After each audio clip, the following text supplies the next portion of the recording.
La verdad que llamo la reflexión al matrimonio presidencial. Que lo primero que le digo es, dejen de negar la realidad. Entre la pueblada, entre comillas, del campo. No estás en el límite uno no puede pensar que estás en el límite de una especie de, no voy a decir golpismo, pero de generar 100 días tiene. Yo no sé si es lo mejor del mundo, pero no hay que dejarlo andar. Yo estoy defendiendo el campo.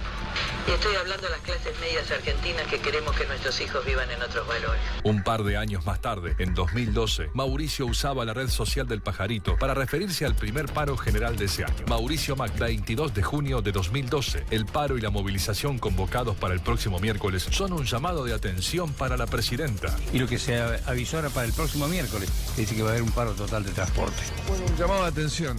Espero que el gobierno escuche que hay algo que no funciona, empezando por la inflación. No se puede convivir con una inflación de 2 dígitos. Meses después, Macri y Frigerio también celebraban un nuevo paro general desde las redes. Mauricio Macri, 19 de noviembre de 2012. Nunca estuve a favor de los piquetes, ni voy a estarlo ahora, pero hay que escuchar los mensajes del paro y el 8N. Rogelio Frigerio, 20 de noviembre de 2012. El del 20N es un paro legítimo a un gobierno Nacampop que le cobra ganancias más impuesto inflacionario a los trabajadores. Rogelio Frigerio, 22 de noviembre de 2012. Paro 20N. Los trabajadores adoptaron el paro porque es la única forma que encontraron para despertar a un gobierno que niega los problemas sistemáticamente. Es un reclamo legítimo. Ahora, Mauricio, usted lo que dice es que entonces este paro le está poniendo un límite a la soberbia de la presidenta. Esto es lo que plantea usted. Sin duda, porque la sociedad expresa que nadie tiene un cheque en blanco. Ya en 2013, Carrió convocaba públicamente a un cacerolazo para defender la República. Al pueblo de toda la nación y cualquier... entrando en una dictadura idéntica a la del año 76 con supresión de las instituciones. Yo los convoco e invito a las otras fuerzas políticas a convocar. El que esté en su provincia vaya a su plaza, el que esté aquí vaya al obelisco, a la Plaza de Mayo. Pero no solo Lilita agarró la olla y el cucharón para protestar. Miren lo que decía Mauricio en la previa del cacerolazo. Mauricio Macri, 17 de abril de 2013. Falta un día, que nadie se quede callado. 18A. Es a que bajemos de la soberbia, que el gobierno abandone la línea de la intolerancia, de la prepotencia. Acá es un problema. Una sociedad sigue teniendo problemas de pobreza, de inequidad, de inseguridad, de falta de inversión. Que lo primero que le digo es, dejen de negar la realidad.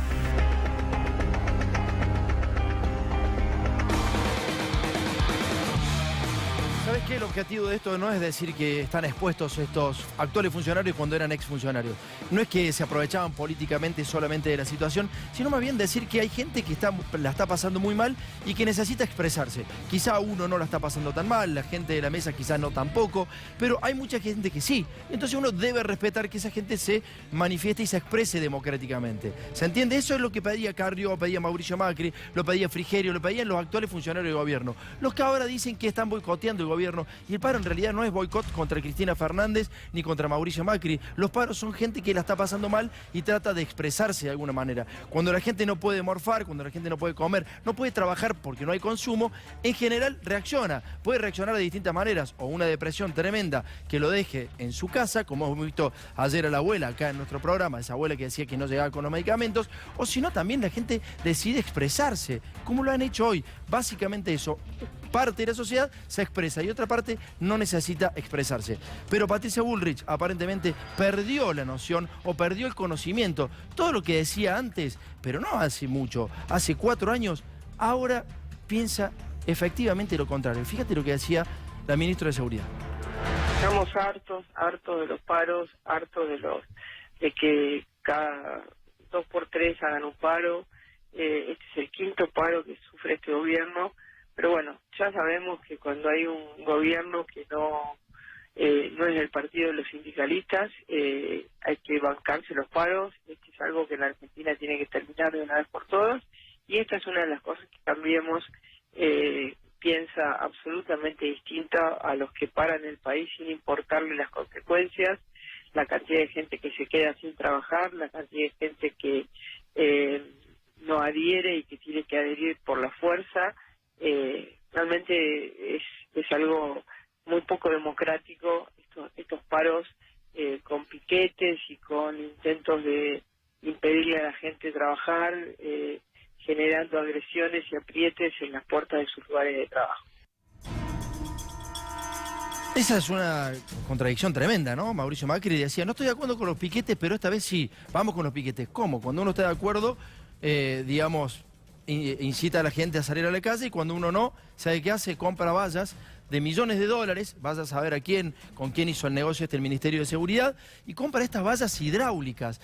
Digamos, la diferencia entre una persona que está harta y puede salir a la calle desde la humildad y el Estado, digamos, si Patricia Bullrich se harta, pone esta situación. Es decir, impone miedo, impone la regla y prepotencia. Ya no existe más la democracia que existía hace 4 años, cuando Macri, Frigerio y el resto de los funcionarios decían que había que salir a la calle. No, ahora no existe más la democracia, ahora no es justificado el paro. Se perdieron casi 200.000 empleos, cada día cae el consumo más, cierran la fábrica, pero ahora es injustificado. Pero Patricia Bullrich se harta de la gente. De lo que no se harta es de lo que vas a ver ahora. Ese stop se lo pido a Patricia Bullrich para la suba en las prepagas. ¿Sabe por qué, Patricia Bullrich? Porque ya fueron por la clase baja. Han destruido la clase baja. Lo único que le quedaba a la clase media, que es la educación privada y la salud privada, ¿a dónde va a quedar? Fíjate cuánto le habilitan ahora las prepagas en el medio del paro. Un día como hoy, 17,5 les habilitan a las empresas prepagas. Cada vez es más la salida de la gente de clase media que se va a los hospitales públicos. Imagínate cómo están los hospitales públicos, porque después hay que tener banca, hay que tener muchísima banca para bancarse que la gente de clase media se vaya de estas obras sociales, porque aumentan alevosamente, y entonces cuando la gente no puede agarparla, se vuelca al hospital público, y en el hospital público ya sabes cómo está, como la señora que ves acá atrás. Esta señora dijo que tenía hambre, que no morfa todos los días. Hace muy poquito, ayer en realidad, hace 24 horas hablaba con una señora en San Martín, y la señora le pregunta, ¿y cómo anda, señora? Y la señora me dice, bien, ando bien. Ah, anda bien. Sí, por ahí no como, hay días que no como, pero ando bien. Es como que la gente empieza a acostumbrarse a lo que querían ellos, a que no se puede vivir como se vivía antes. Porque nosotros no lo merecemos, porque no todos los ciudadanos son de primera. Solamente los funcionarios públicos, han hablado de recortes en todos lados. Preguntarle cuánto se recortó Frigerio en su salario, en su dieta, los diputados, los senadores. ¿Cuánto se recortaron, muchachos? Hablamos de recorte en educación, en la ciencia. Eso tienen que cobrar 2 mangos. Ahora, nunca lo vas a ver a Frigerio sentado al frente del Moro y en quién quiere ser millonario. Porque no la necesitan. Porque nosotros les estamos garpando el sueldo que ellos quieren cobrar. No hay recortes ahí. Bueno, hay una cosa peor. Después de que Ramos Padilla siga y te mostramos acá punto por punto las pruebas de una causa muy compleja donde hay gente de la CIDE, funcionarios de gobiernos, donde hay parainteligencia, después de eso, donde hay un fiscal que se lo ha llamado a declarar imputado, está imputado, en el Día del Ejército te muestran esto. Esto es poder. Eso es impunidad.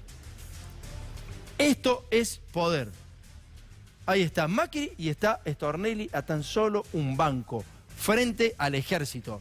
¿Querés meterte con ellos? Acá está el ejército, muchachos. Acá está la fuerza. Mirá cómo se caga de risa Stornelli. No sabemos si se le está riendo a Ramos Padilla o si está riendo de un chiste que le hizo a alguien por ahí, algún funcionario. Se ríen, encima se ríen. Pero ¿sabes cuál es el problema de esto? Es que esta foto es adrede, No creas que estas imágenes no han sido cuidadas, perfectamente cuidadas. Los mensajes políticos vienen a través de fotos, de imágenes. En el día del paro se celebra el Día del Ejército con Macri y Stornelli al lado. ¿La tenés clara? Por si quedaba alguna duda de cómo es la mafia, ahí está la fotito, los dos riéndose en el Día del Ejército. Tienen el poder, ¿Cómo anda, Pablo? Buenas noches. Hola, Tomás. La verdad que pensando lo que debe estar pasando por la cabeza del juez Ramos Padilla cuando tiene al fiscal citado en la declaratoria, rebelde hace cuánto, Ariel, ¿un mes? No, más. 2 meses. Más de 60 días. 60 días, y hoy el presidente de la Nación lo sienta a 5 metros suyo. Un mensaje para Ramos Padilla que yo creo que es un mensaje para el juez y una agresión enorme al sistema de justicia. Lo que vamos a ver ahora ahí al frente, le agradecemos mucho. Por favor. Yo lo admiro a usted, Lo sé, por eso vine. Vine especialmente porque sé de su admiración y me siento como muy mimado. Bueno, muchas gracias. Por favor. No, digo, ahora hay que tener fundamento en lo que digamos todo, porque está el filósofo, si no nos va a encontrar algún pelo en ¿Solamente hoy? Sí, solamente hoy. Bueno, vamos a ver qué decía Clarín. Ayer a la madrugada leí el título del diario Clarín cuando salíamos del programa. Fíjate lo que decía del paro Clarín, la interpretación que hay lícita, obviamente, estamos en democracia. La CGT arrancó a la medianoche su quinto y posiblemente último paro general contra Mauricio Macri. Esto era lo que había titulado el diario Clarín. Pero, vamos al próximo paño, Jorge, por favor. En el tuit de Clarín decía: la CGT arranca esta medianoche su quinto y posiblemente último paro. De nuevo en el tuit. A las horas tuvieron que corregir esto. En solo horas tuvieron que corregirlo y poner el título como corresponde. La CGT arrancó su quinto paro general contra Mauricio Macri y ya hay cortes. Se ve que la gente puteaba mucho. Hay un centro de cómputos en Clarín en donde justamente receptan la cantidad de opiniones de la gente. Y bueno, se ve que era muy fuerte y evidentemente... Sí, señor. No, estoy pensando que además en términos de interpretación de los títulos, que es algo muy interesante, podemos pensar que también Clarín está preanunciando que Macri no va a ser reelecto, ¿no? Entonces que es el último paro contra Macri, porque después Macri se va. O sea que se puede leer al revés. ¿Vos creés? No, pero bueno. Pero ¿qué es lo que se intenta en este mensaje? En serio, digo, a ver, vamos a hablar, digamos, realmente de lo que quien consume Clarín no cree lo que dijiste recién. Entonces, ¿cuál es el mensaje de que este es el último paro contra Macri? ¿Cuál sería? No, bueno, claramente se buscan instalar ideas, construir sentido común. Yo creo que los medios de comunicación tienen ese rol, ¿no? Digo, se presentan como medios que vienen a transparentar una realidad y lo que hacen con la realidad es conducirla. No digo crearla, que es demasiado, pero sí constituirla, direccionarla. Me parece que se va como germinando algo y entonces empieza a circular la idea, ¿no? Me parece que ese es el rol y lo hacen bien, digamos. Si algo hay que destacar de los grandes grupos mediáticos hegemónicos es que el trabajo lo vienen haciendo bien. El único momento que fue realmente interesante como para cuestionarlo fue el triunfo de Cristina en el 2011, ¿no? Claro. Que con todos los diarios en contra, sin embargo, no se pudo. Pero me parece que hay una construcción del sentido común que va más allá de los contenidos, sino de cómo, digo, me preocupa más que lo que escriben en los títulos, el rol que tiene el titulismo en nuestra sociedad. Porque estamos todos titulando todo. Claro, y sí, titular es reducir. Digo, es un pensamiento reduccionista que está buscando el impacto. Darío, hoy. Vos sabés que los mensajes tienen que ser cortos y tienen que entrar. Entonces, es parte del consumo hoy discursivo, digamos. Hay que reducir porque con eso llegamos.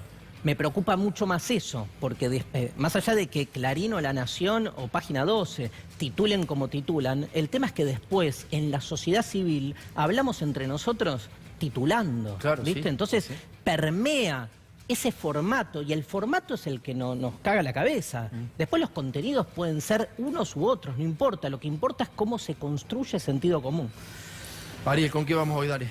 Vamos a tener en exclusiva la declaración de un empresario que dice, confiesa haber estado junto a Marcelo Sebastián D'Alessio participando de una maniobra extorsiva vinculada también a la causa de los cuadernos. ¿Por qué? Se trata de un empresario que lo puedo decir directamente porque él lo confiesa sin el condicional, que se reunió con los hijos de Ricardo Barreiro, ex secretario privado de la presidenta Cristina Fernández de Kirchner, de la expresidenta, y les dijo que para poder desviar la atención judicial que había sobre ellos, para poder lograr sacar a su padre de la cárcel en aquel entonces, octubre del 2018, tenían que tener como abogado a Marcelo Sebastián D'Alessio. Bueno, este empresario se presentó en indagatoria, lo confesó, se hizo cargo de haber estado allí y además introdujo en el expediente un nombre muy, muy poderoso. En instantes los documentos. Bien, perfecto. ¿Cómo anda, Jorge? Buenas noches. ¿Qué tal, Tomás? ¿Cómo estás? ¿Fue un fracaso el paro? ¿Cómo fue? No, para nada. Fue un paro muy contundente y muy probablemente el paro más importante de los últimos años.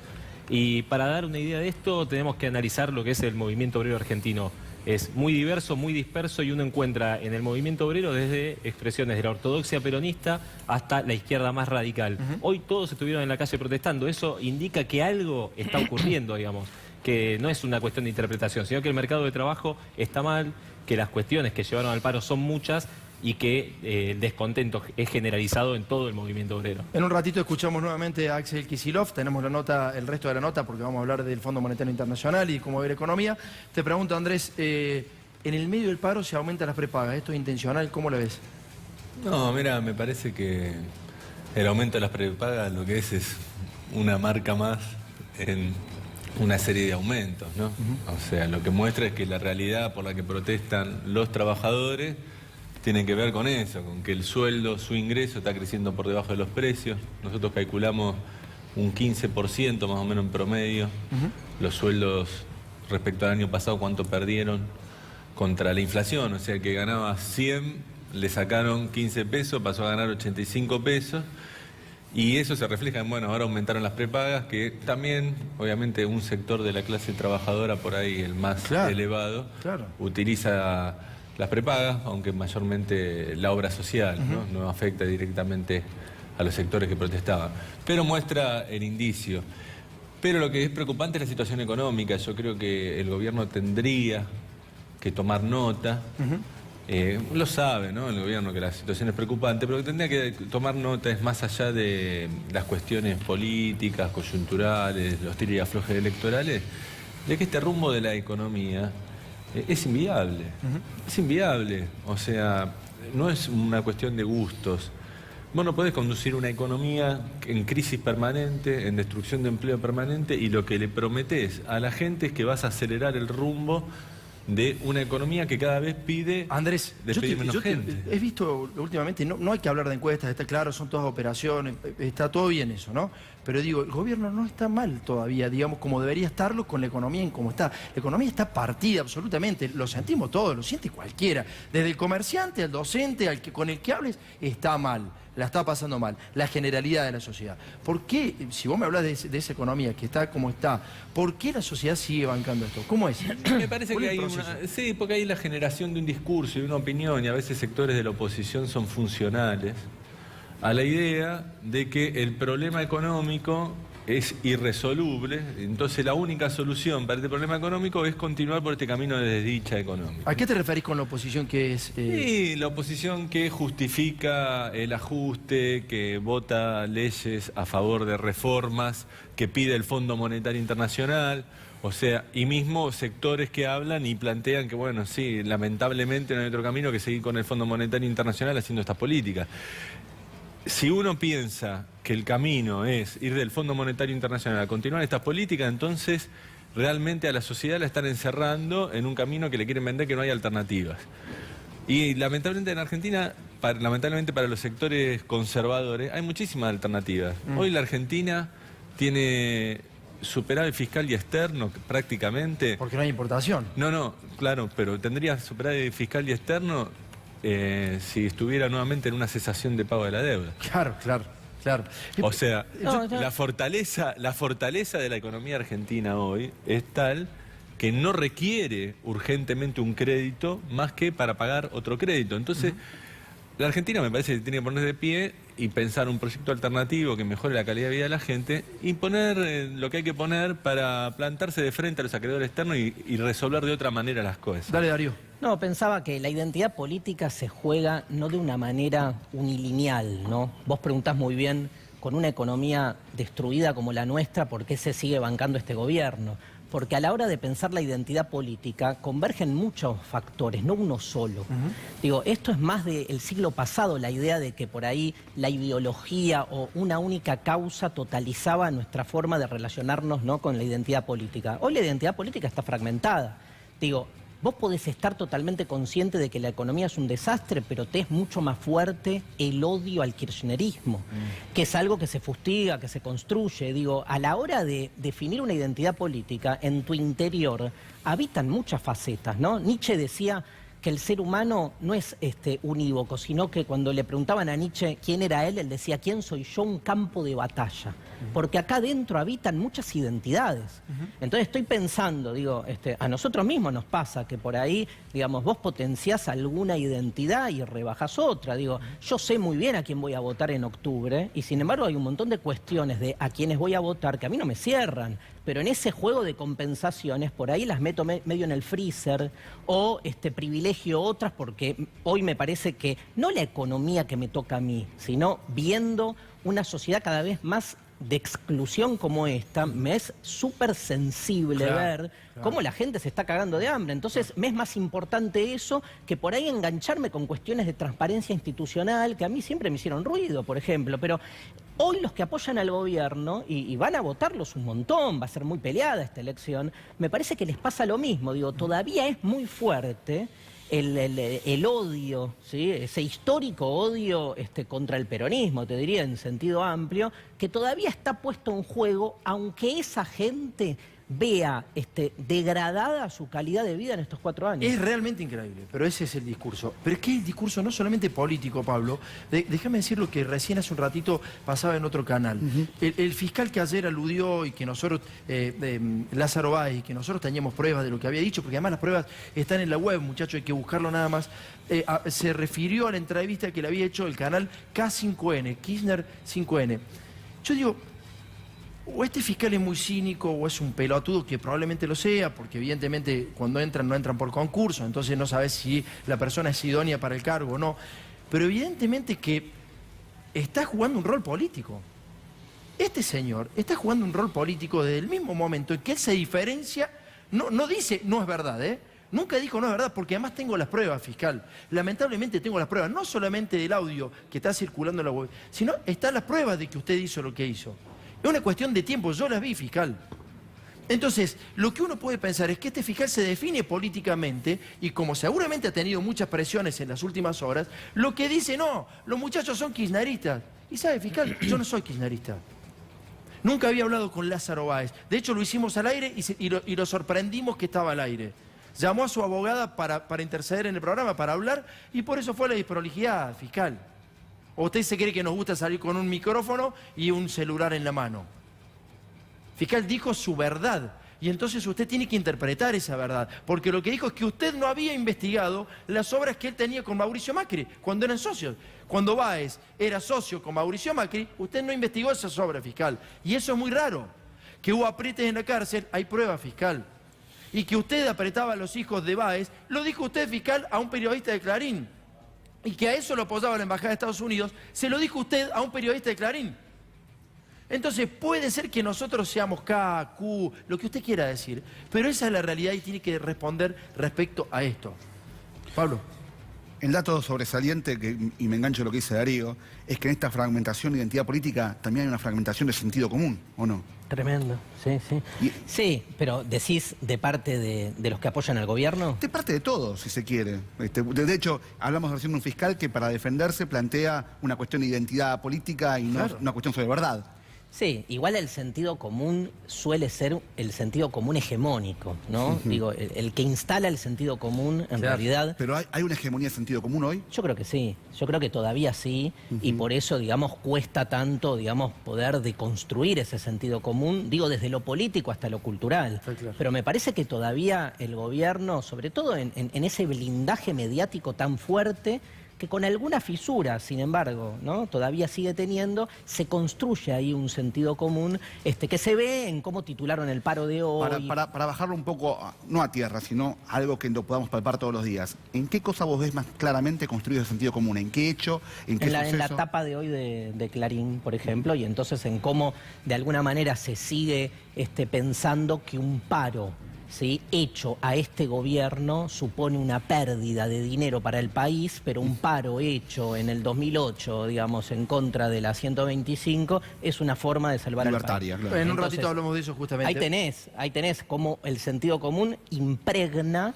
la forma en que después en la sociedad civil se repiten ideas, ¿no? Hay que ver si también eso es real. Después me lo va a explicar Andrés a eso, pero vamos a escucharlo a Axel Kicillof. Ayer lo entrevistamos, dale. La experiencia de recorrer el país, la provincia de Buenos Aires, el interior de la provincia, el conurbano, te deja con una sensación amarga, amarguísima, ¿no? Lo digo porque acabo de reunirme con unos empresarios de una empresa enorme, de 200 y pico empleados, recontra conocida, eléctrica, y están en la lona. Está todo el tejido industrial argentino en la lona, tenemos una ocupación de nuestra máquina, de nuestra capacidad instalada, similar a la de 2002. 57% andando, quiere decir que 40 y pico % parado, máquinas paradas. La lluvia de inversiones era lluvia de ácido, porque acaba de romper las inversiones argentinas. Y eso es el empleo y es la situación de vulnerabilidad social y los jubilados. La verdad que han hecho un daño infernal. Yo creo que hoy queda muy claro que el problema que estamos teniendo es que esta política económica no solo es una decisión de Macri y de Vidal, sino que ya de una manera desalmada, no hacen nada, pero nada, para revertir lo que está pasando. Al revés, lo profundizan y ni hablar si ganan las elecciones, ¿no? Porque Macri ya dijo, la misma dirección y más profunda y más rápidamente. ¿Te imaginaste el Fondo Monetario Internacional en el Banco Central alguna vez, con una oficina? Mirá, lo vivimos. A mí me tocó estudiar economía en los 90, cuando, bueno, no tan explícitamente, ¿no?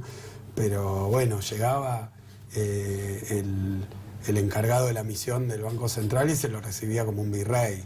Hoy ha habido una pérdida de independencia y soberanía que va contra nuestra Constitución también. Se supone que uno en la democracia vota a alguien para que te gobierne él, no para que, sin pasar por el Congreso además, firme que no, que ahora las decisiones de la política económica, o sea, que hace el Estado, las tomen afuera. Ahí se le habló con la gente del Fondo Monetario Internacional hace unos meses. ¿Tomás mate? Dale. Hace unos meses habló con el Fondo Monetario Internacional, una misión. ¿Qué cambió desde esa charla hasta hoy? ¿Quedó obsoleta, digo, de acuerdo a la situación económica, a la situación social? Sí, sabés que sí. Este acuerdo, desde que se firmó hasta ahora, se incumplió ya 4 veces. Es un récord. Y creo que cuando uno va afuera, porque también me tocó estar en Washington hablando, hay muchísima preocupación, no con el gobierno que viene, con el gobierno actual. Dicho de otra manera, no es un préstamo a un país, es un préstamo a un gobierno. Y ni siquiera un gobierno. Me parece que un presidente, una figura política, ¿Lo están un bancando? político. ¿Lo están bancando de ahí? No tengo ninguna duda. ¿Y lo van a seguir bancando? Y yo veo que sí. La Embajada de Estados Unidos va a operar fuertemente con medios, con justicia. ¿Qué es lo que buscan? ¿Qué parte de la economía de la Argentina buscan? Hoy estamos en una situación donde en la región y en la Argentina están operando fuerzas que claramente están coordinadas. Muchas gracias. Muchas gracias a ustedes. Bueno, está claro, ¿no? Ya me explicás, Andrés, un poco de lo que dijo recién Axel. Quería decir algo, Jorge, dale. Quería decir algo de la etapa de Clarín, porque a mí lo que más me llama la atención no solo es el titular, que me parece que lo más curioso es que vislumbra pocas posibilidades de reelección de Macri, sino que está mal redactado y que tiene poca precisión. ¿Por qué? ¿Por qué? Porque básicamente Clarín despidió a los trabajadores que hacían sindicales en la última tanda de despidos masivos y eso se nota en que tiene mala información y que lo que está copiando y pegando abajo es un cable, ni siquiera un cable. Es, o sea, no tiene periodistas especialistas en los despidió en la última tanda de despidos masivos y se nota porque, bueno, ahí, por ejemplo, se ve muy fuerte la presencia del Ministerio de Producción y Trabajo enviando una gacetilla de prensa que es levantada en tapa, digamos. Bueno, ¿qué escuchaste de Axel? No, digo que ya se dedican a otro negocio, ¿no? Ya sabe, un poco más cierran el diario, se dedican a extorsionar y juntar plata, ¿no? Ya se acabó, digamos, la faceta. No están haciendo eso. Ni la careta pero sin la careta del periodismo, directamente ya echan los periodistas y salen directamente a apretar gente. Pero no, la situación, lo que hablaban del costo del paro, ¿no? Lo que decía Clarín. Siempre es muy gracioso, ¿no? Yo escribo mitos económicos y siempre que hay un paro espero que venga el costo del paro para agarrar eso y escribirlo sobre eso. ¿Cuánto era? 40.000 millones de pesos. Pero siempre es mágico porque el documento aparece antes que se haga el paro. Cosa que no saben cuál va a ser el acatamiento del paro. Y ellos aparecen con un grafiquito donde ponen el acatamiento por sector económico, el porcentaje de acatamiento, implícitamente cuánto es el costo. Salió 40.000 millones de pesos de 0,22 de PBI. Una cosa que no tiene ninguna realidad. Fíjate vos, hay algunas cosas muy graciosas. Por ejemplo, le ponen casi implícitamente un 100% de acatamiento a sectores que tienen mucho empleo informal, construcción, servicio doméstico. Y después agua, electricidad y gas le ponen 0% de acatamiento, 0% de pérdida. Cuando para la industria, paran todos los sectores, obviamente el consumo de electricidad baja porque es la proveedora de electricidad. O sea que era un dibujo que no tenía ningún fundamento. Pero por el otro lado que decíamos, una industria, por ejemplo, que está trabajando al 57%, que ese es el verdadero costo no del paro, sino de un programa económico que hace que haya un 43% de la industria parada todos los días. No un día al año cuando hay un paro. Todos los días está parado el 43% de la industria porque este programa económico hace que la economía... Cada 2 días hay un paro. Sí. Cada 2 días hay un paro. Cada 2 días hay un paro. Con este gobierno la economía está cada 2 días haciendo un paro. Entonces, eso lo que muestra que en realidad el costo del paro no es el costo, es el costo de la política económica. El comercio, que decían, no, los comerciantes que dejaron de vender. Con la caída de ventas que hay, están cayendo 15-20% la venta de los comercios respecto al año pasado en cantidades, ¿no? Descontada la inflación. Imagínate que para un comercio un día de no vender no es pérdida, porque bueno, el tipo que no fue a comprar ese día irá al otro día a comprar al negocio y no se va a encontrar con el negocio tapado de gente y no puede entrar, pero no porque se acumularon 2 días. Eso, ¿viste? ¿Cómo? Perdón, ¿no, Andrés? Sí, dale. No se instala eso. Lo que se instala es que el país perdió hoy 40.000 millones de pesos. Sí, no es se el- instala es que el día a poder. día se está perdiendo lo que vos muy bien Claro, no, caracterizás. sí, es cierto. Pero ahí está el poder del sentido Es el común. poder, ¿no? el poder de la construcción del sentido común y bueno, estaban casi todos los medios, salvo uno, reproduciendo eso sin hacer un análisis mínimo de ese número que todos reproducían porque le mandó el gobierno a todos, este es el costo del paro, decían, según el gobierno, ponían, por ahí falta un poco de análisis de parte de la mayor parte de los medios, no solo los que directamente están operando en una determinada dirección, sino que del otro lado muchas veces lo que hay, como dicen, faltan periodistas, le pagan poco, no tienen a nadie analizando las noticias, viendo qué es lo que se publica en una situación de crisis. Pero bueno, lo real es que la economía argentina, el último dato de No la hagas tan caída... fácil, es difícil pelear contra el sistema. Digamos, por más que alguien haga un análisis, claramente hoy, ¿cuántos medios son críticos al gobierno? No vamos a decir ni opositores, Sí, ¿cuántos medios pero hoy son críticos? Nómbramelos. No, pero una cuestión. Cuando hay un paro para un gobierno, lo que vimos hoy está siempre. O sea, no nos vamos a dibujar. Siempre la oposición va a decir el paro es un llamado de atención para el gobierno, Sí, tienen que claro. cambiar. El oficialismo dice es un paro político, no dejan trabajar a los que querían trabajar y los sindicalistas dicen hay un alto acatamiento y la protesta se hizo sentir. Eso es una teatralización. Podríamos hacer como una obra de teatro. Cambian los que hay un actores, paro. pero el guión es siempre Cambian el los roles y cambian los gobiernos. Es el mismo. Sin embargo, lo que inclina la balanza, lo que vemos es la transmisión de eso luego por el filtro mediático. Sí, claro. Ahí es donde uno ve que cuando un gobierno está enfrentado a los medios, el paro es un paro lógico, consciente, no tiene costo. El gobierno sale con lo mismo que salió Duhovne a decir el costo del paro fue este y no se lo publican en ningún lado. Y cuando otro gobierno que está en Disculpame, alianza el con los campo medios... cortó rutas mucho tiempo y nadie reprimió. Discúlpame, fueron más de 100 días que el campo dejó sin alimentos a la gente, no sin transporte. 100 días. Yo vivo en Córdoba. Sí. Yo vi que había falta y escasez de alimentos.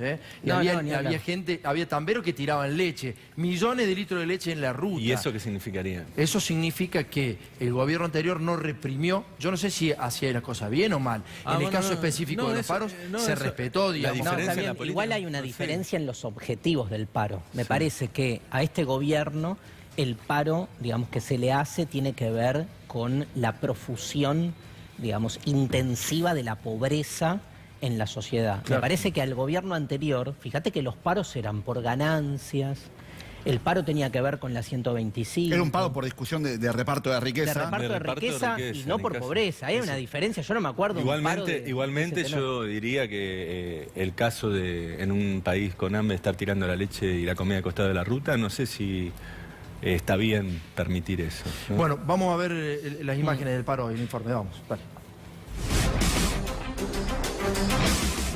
¿Por qué se hace el paro? ¿La gente o pierde el laburo? Hace 3 años que estoy sin laburo, trabajé en Telefónica, hoy lamentablemente tengo que marchar por un plan social porque no tengo otra manera, tengo el secundario terminado, no puedo conseguir trabajo, trabajé en imprenta, sin imprimir, sé en la parte de offset. Hola, ¿cómo andan todos? Me dicen que están con las pilas más puestas que nunca. Sé trabajar en logística, hoy lamentablemente tengo que estar marchando por un plan porque no alcanza la plata. Espero, porque se viene la Argentina que soñamos. Pero no me alcanza y estoy viviendo estos momentos tan difíciles, muy difícil para mí vivir así. Y me pongo a mirar en mi casa, abro la heladera y la encuentro a la heladera vacía, tan vacía como mi estómago. Tengo hambre.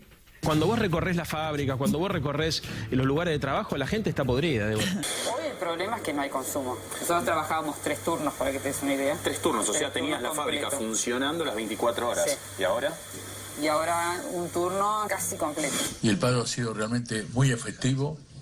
La necesidad del trabajador de expresar el mal momento que está viviendo, no solamente el trabajador, sino aquellos que no tienen trabajo, nuestros jubilados, todos los que se ven afectados por la política que ha implementado el gobierno. Tenemos empresas de 50 años, 60 años que están cerrando. Con los costos que tenés, los costos de luz, gas, todo es dificilísimo. El rechazo a la misma por las consecuencias que trae, ¿no es cierto?, en pérdida de fuentes de trabajo. Maxi, ¿vos tenés hijos? Una nena de 5 años. ¿Estás trabajando? Ahora no, y hace 3 años atrás sí, estábamos con laburo. ¿A qué te dedicas? Albañilería, en la construcción, estamos trabajando. Bueno, y ahora está todo parado. ¿Estás sin trabajo? Sí, estoy sin trabajo ya, bueno, hace 3 años por ahí no consigo trabajo en ningún lado. Estás acá porque no tenés trabajo, no porque tenés ganas de estar acá. Sí. Creemos que es importante no solo la libertad de trabajo, sino el orden. La estrategia que hemos llevado desde el Ministerio de Seguridad es clara, impedir cualquier intento de bloqueo a las entradas de Buenos Aires. Y quiero, acá está, hola. Acá está, mostrarnos tu herida. No, estábamos parados y empezaron a tirar tiros con los compañeros, con los gases y todo. Esta es la política de Macri. Vení. Hola, ¿cómo andan todos? Me dicen que están con las pilas más puestas que nunca. Mirá, Macri, tu política. Vení, por favor, Mari, ella es Mari y nos va a mostrar, mira. Mira los perdigones que tiene Mari acá en la pierna. Mari trabaja en un comedor popular. La Argentina que soñamos. Hay que sacarla a Mari de cámara porque la van a meter como terrorista. A Patricia Bullrich se le va a ocurrir meterla como terrorista. La gente vive esa realidad. La está viviendo, la siente, la padece, hay angustia. No la asimila. No asimila de quién es responsabilidad de esto, de quién sería la responsabilidad. Por las dudas, el gobierno reprime. ¿Por qué un gobierno decide meterle miedo a la sociedad, Darío? No, me parece que ahí es donde se juegan las fronteras de la democracia, ¿no? Esto que alguna vez hablamos también acá. Parece que obviamente una democracia se desarrolla, sobre todo se realiza en la medida en que la democracia la hace con el otro, ¿no? Y ese otro es otro porque molesta. Digo, si en una democracia no se soporta que el otro, que no está de acuerdo, que tiene otro modelo de país, que se siente excluido, que vive, digamos, en la indigencia, vive su exclusión, no pueda democráticamente hacer valer parte de las instituciones propias de un sistema democrático, que es su derecho a la huelga o al paro. Entonces, digamos, está todo podrido, porque me parece que la clave de la democracia, justamente, es que en una democracia nadie tiene la verdad absoluta. Digo, es imposible que convivan en una democracia, Tomás, la verdad y el respeto al otro, ¿no? Digamos, tiene que circular la idea de que el otro puede pensar distinto que yo y puede tener un modelo de país distinto. Y hay que bancársela. Y bancársela no es esa paja de estar todos abrazados, pensando todos, tirando para el mismo lado. Digo, la clave de la democracia es el disenso. Y se construye desde el disenso, como se construye el disenso en tu casa o en mi casa, con nuestra familia, que estás todo el día discutiendo qué vamos a comer a la noche, ¿viste? No es que estás todo el mundo, entonces se pliega y se da un consenso así idílico donde justo a todos se nos ocurrió comer la misma comida, ¿no? Lo mismo pasa en una democracia civil como la nuestra. Entonces, sobre todo, una parte de la sociedad que vive la exclusión, digo, día a día, vive el hambre día a día, digo, lo primero que tiene que garantizar un Estado democrático es el derecho a la protesta. El derecho a la protesta molesta, sí. Se construye la democracia con la molestia del otro. Punto. Digo, si frente a esa molestia vos la negás, lo excluís al otro y directamente salís a reprimirlo, estás teniendo claramente actitudes antidemocráticas. Jorge, ¿por qué reclamó la gente hoy? Tomás, estuve hablando con sindicalistas, es un punteo de los reclamos principales del paro que puestos todos juntos son muy fuertes. 8.000 nuevos pobres por día en el último año. El año pasado tuvimos la inflación más alta de los últimos 27. La desocupación ya superó ampliamente los 2 dígitos en todos los grandes centros urbanos. El salario mínimo, que era el más alto de Latinoamérica, cayó más del 50% medido en dólares en los últimos años, en la gestión Cambiemos. Son muchos argumentos, ¿eh? Aumentó la precarización laboral sostenidamente. El poder de compra de los saberes solo el año pasado, según las mediciones, perdió entre 10 y el 15%, 20% si calculamos solo el sector público. Se destruyeron 137.000 empleos industriales, solo industriales. Cierran 40 pymes por día y ganancias, que si querés es el menor de los problemas porque incluye a la crema del movimiento obrero, pasó de tributar 1.2 millones de trabajadores a tributar 2.2 millones, o sea, casi se duplicó. ¿Y qué dice el gobierno de esto? Yo quiero entender, o sea, ¿cuál es el... ¿Qué? Que está harto de la huelga. No, pero todos los datos que da él que son contundentes. El relato del gobierno Pero Bullrich dijo eso, estamos hartos de la huelga. Esa fue la respuesta oficial. El relato del gobierno en relación... El relato es el del esfuerzo, digamos, ¿no? La necesidad del esfuerzo. El relato del gobierno es, venía la economía bien, hubo un accidente. Pero también... Pasaron cosas, se cayó y ahora la estamos levantando. Me gusta más lo de Jorge. Y ustedes no ponen la traba cuando la estamos levantando. Cuando la estamos levantando. Ese es el relato del gobierno. El tema es que no la están levantando. Pero te piden sufrimiento. Los números muestran que nos están tirando palada de tierra arriba y nunca para, digamos. Es un sufrimiento aparte eterno, porque es como que nunca se termina, ¿no? Porque, digamos, si te piden sufrimiento, vos decís, ¿hasta cuándo? ¿No? Y siempre viene como la promesa inmediata que nunca se cumple. Tipo, mañana vas a estar bien. El segundo semestre. Ese segundo semestre eterno, ¿no? Es como la promesa mesiánica. El Mesías siempre llegará. Yo alguna vez conté, hay una anécdota. Yo creo que igual perdóname que cuente esto, que es la idea, digamos, de la promesa mesiánica. A mí me encanta como figura para la política, que es la idea, la cuenta Derrida en un texto que es esto. Parece que un día llega el Mesías a Jerusalén y un tipo lo ve y lo reconoce. Y cuando lo ve le dice, Mesías, ¿cuándo vas a venir? Porque el tipo no puede aceptar que el chabón haya llegado. Porque la estructura de la promesa mesiánica es que el Mesías siempre es una promesa incumplida. Yo creo que la política de este gobierno tiene que ver con eso. O sea, lo que hace es estar siempre postergando una promesa imposible, ¿no? En la medida en que esa promesa esté atada a la necesidad de creencia de la gente, siguen ganando. Yo creo que ya se quedaron sin Mesías, Darío. Eso fue al principio. Ojalá. No, fue al principio. Pero... Yo creo que la estrategia ahora es peor, porque como ellos se quedaron sin Mesías, sin promesa de una mejora, sino al contrario, dicen vamos a profundizar este camino, que es malo para la gente, viene otra cuestión que es... reprimir. No, la falta de horizonte, la de que no hay otra alternativa, que el problema no es la política del gobierno, sino que el problema son los propios argentinos.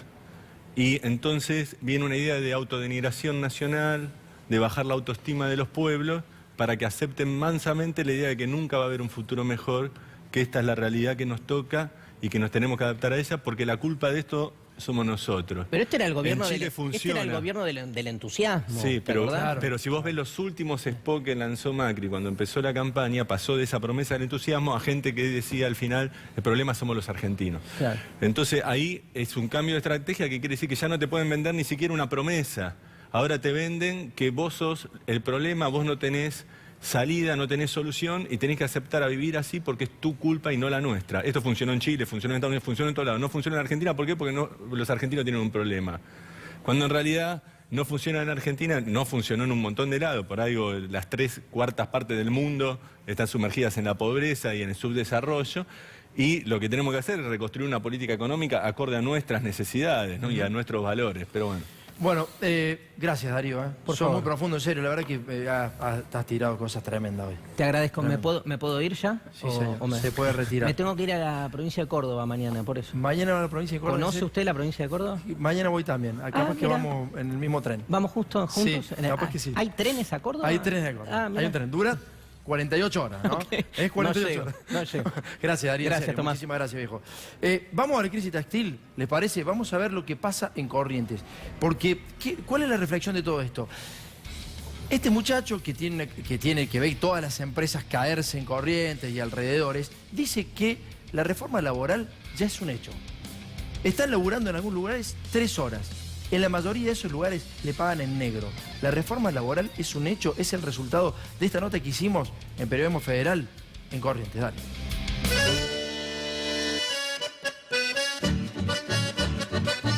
Buenas tardes, Corrientes.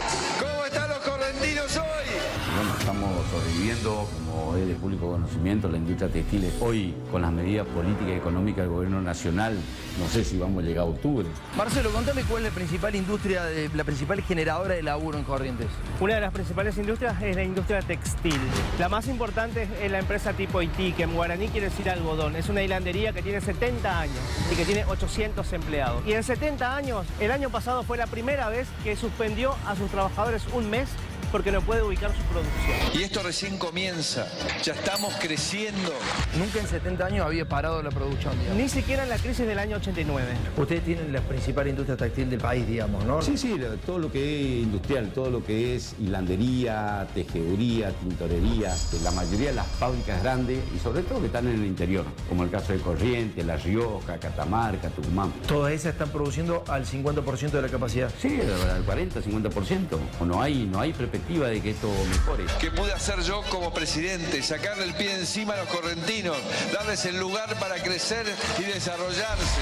Es caótico, importación, tarifazo, las tasas de interés alto para el financiamiento de las empresas. Los empleados cobran un 70% de su salario. Cobran el 70% del salario y se acomodaron los sueldos, los horarios de trabajo y también el stock está tratando de ser ubicado en otro mercado debido a que la producción actual del hilo no está pudiendo ser ubicado ni en el mercado externo ni en el mercado interno. Porque los resultados del cambio se empiezan a ver y que va a permitir que el trabajo de los correntinos llegue a la Argentina y al mundo. ¿Cuántos trabajadores ocupan entre todas las fábricas? En la provincia, antes del desplome brutal del 2018, pisábamos 2.000 y algo de trabajadores. ¿Y por qué decís brutal? En el 2018 se desplomó el consumo interno y además el tarifazo y... No, y es la tormenta perfecta. Tasa de interés alta, que no se pueden financiar las tarifas, la importación, y hoy la ciudadanía, el pueblo no tiene para consumir. No es que ahorran, como decían algunos trasnochados que guardan dólares, no tienen ni para comer.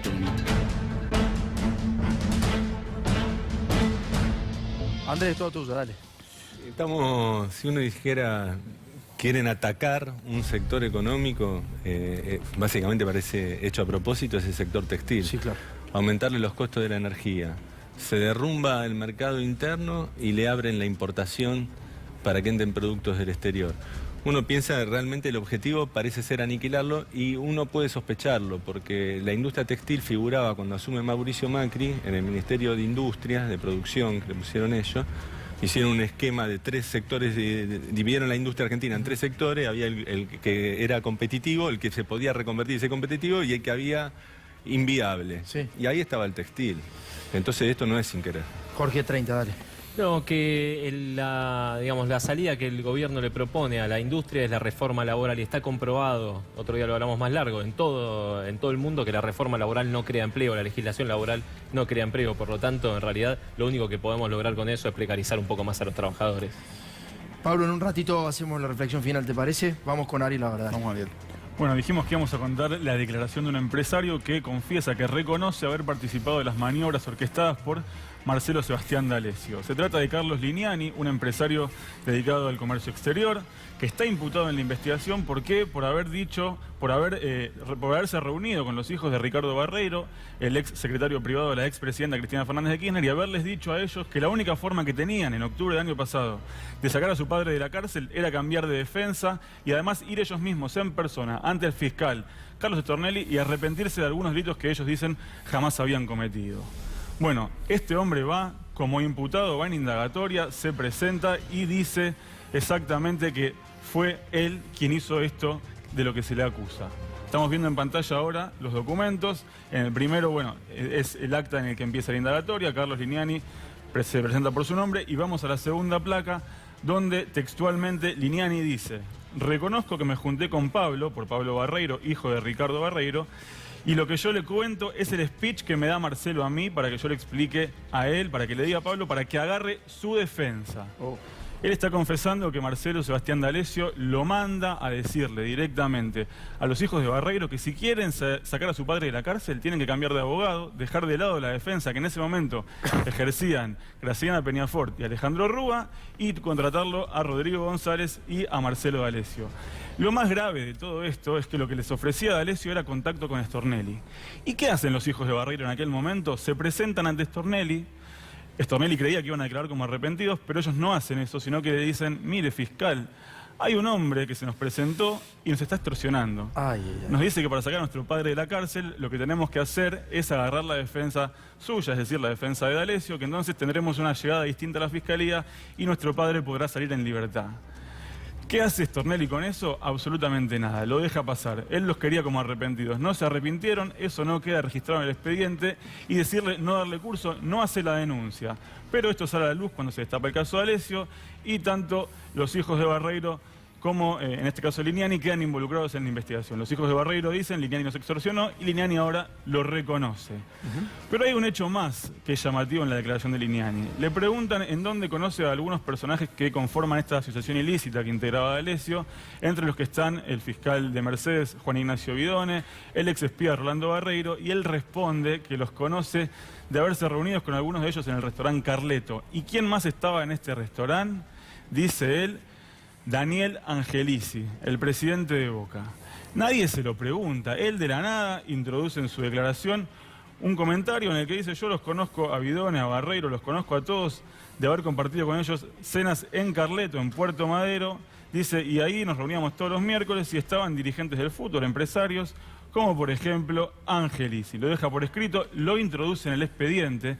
Esto puede generar ahora que el juez Alejo Ramos Padilla tome medidas en relación a la aparición de Angelici en el expediente. Va a meter medio país en cana, ¿eh? Si realmente toma las medidas que tiene que tomar Angelici, el juez, se lleva al presidente de Boca, se lleva a varios funcionarios, Bullrich, no sé, no va a terminar más. Recordemos que cuando Alessio es detenido, o mejor dicho, antes de quedar detenido, le manda un audio buscando una salvación a Paulo Oliveto y le dice: hola Pau, esto se fue de las manos, yo creo que es una interna que tiene que ver con Angelici. Ahí aparece el nombre. Bueno, ahora una persona que estaba involucrada en la asociación, que estaba dentro del equipo que trabajó con D'Alessio, dice también que a los demás personajes los conoció en almuerzos de los que también participaba el presidente de Boca, Daniel Angelici. Nos vamos a ir a la tanda. Entre todo esto, en todas estas cosas que está contando Ariel, que te hemos contado, que está en el expediente, que hay pruebas, que hay grabaciones, Stornelli aparece con Mauricio Macri en el Día del Ejército, se fotografían, se ríen y se muestran con el ejército argentino, con muchos funcionarios y gente de la justicia. Nos falta nadie, ¿no? Nos vamos a la tanda. Dale.